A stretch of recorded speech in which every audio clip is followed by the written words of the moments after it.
एक ट्रेन अंतरिक्ष में तेजी से दौड़ रही है और उस पर एक मम्मी है। कहा जाता है कि केवल मौत के करीब व्यक्ति ही देख सकते हैं। एक बूढ़ी महिला बिना किसी कारण के दिखाई देने वाली मम्मी, उसका पूरा शरीर कांप उठा।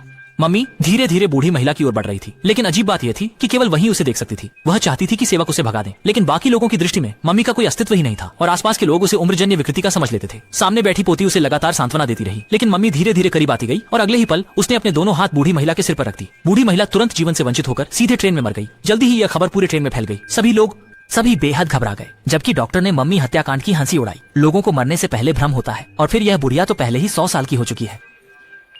हालांकि बहुत जल्दी ही डॉक्टर का नजरिया बदल जाएगा। एक रोशनी की झलक के साथ मम्मी फिर से दिखाई दी और इस बार उसका लक्ष्य एक रसोइया था। शेफ इतना डर गया कि उसके पसीने छूट गए और वह घबराकर पीछे हट गया। उसके आसपास के सभी सहकर्मी उसे पागल समझने लगे और उसे शांत होने की सलाह देने लगे, लेकिन ये सिर्फ वही था जो दिखाई नहीं देने वाली मम्मी को देख सका था। मम्मी धीरे धीरे पास आ रही थी। शेफ ने ठंडे भंडार में छिपकर दरवाजे को बंद कर दिया, लेकिन अगले ही पल मम्मी सीधे स्टील के दरवाजे को पार कर गई और पलक झपकते ही रसोइये के पीछे प्रकट हो गई। जैसे ही उसने दोबारा अपने हाथ उस आदमी के सिर पर रखे जो रसोइया पहले संघर्ष कर रहा था, तुरंत शांत हो गया। अगर पहले वाली बूढ़ी औरत की जिंदगी खत्म हो रही थी, तो इस बार यह तो एक तंदुरुस्त नौजवान है। आखिर मम्मी की हत्या करने का तरीका क्या है? खबर मिलते ही ट्रेन के चालक ने लोगों में दहशत न फैलने देने के लिए सभी को सामान्य रूप से काम करने का आदेश दिया और